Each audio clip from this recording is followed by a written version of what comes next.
1 Tesalonika 5 ayat 17. Alkitab berkata, tetaplah berdoa. Kalau kita melihat ayat ini, singkat, bahkan sederhana, tetapi maknanya luar biasa.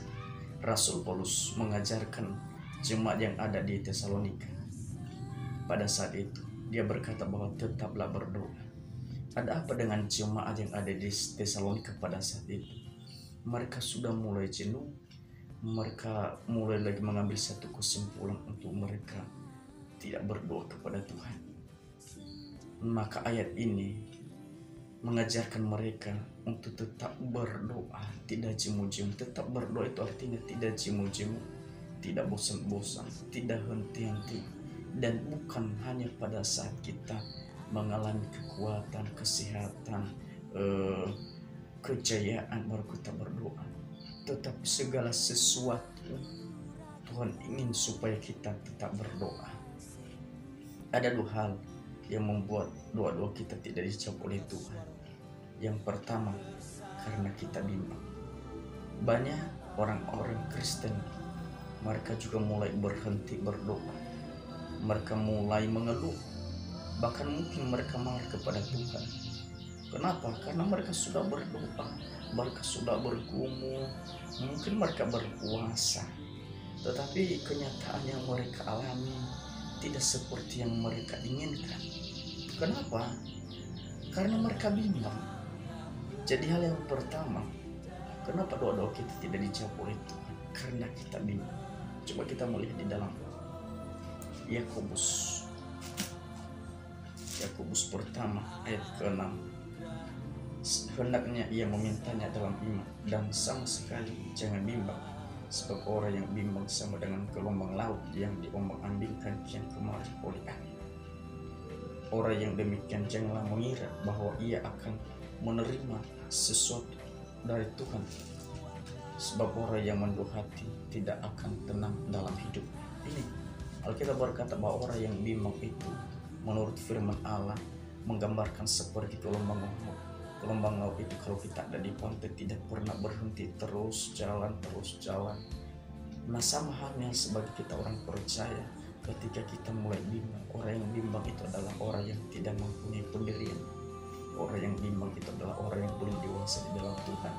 Dan orang yang bimbang itu adalah orang yang tidak mempunyai konsistensi di dalam Tuhan.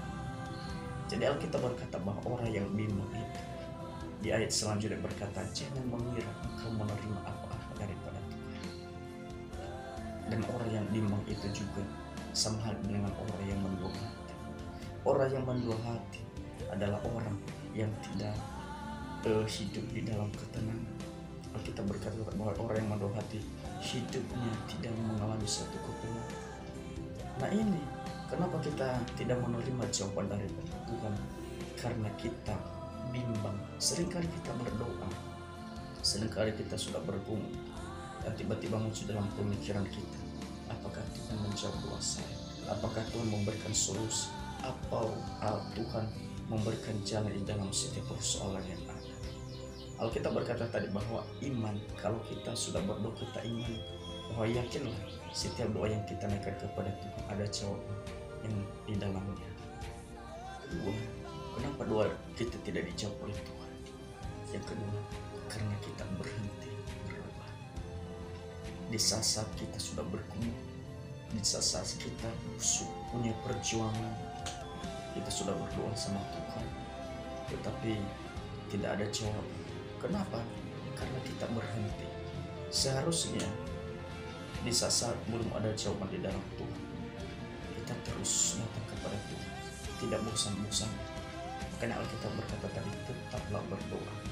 Itu tidak ada kata henti, tetapi continue selalu. Maka setiap doa-doa yang kita naikkan kepada Tuhan, ketika kita tidak berhenti, maka Tuhan akan menjawab setiap doa kita. Ada satu ungkapan berkata bahwa jangan pernah berhenti berdoa sebelum mujizat Tuhan itu terjadi di dalam hidup kita.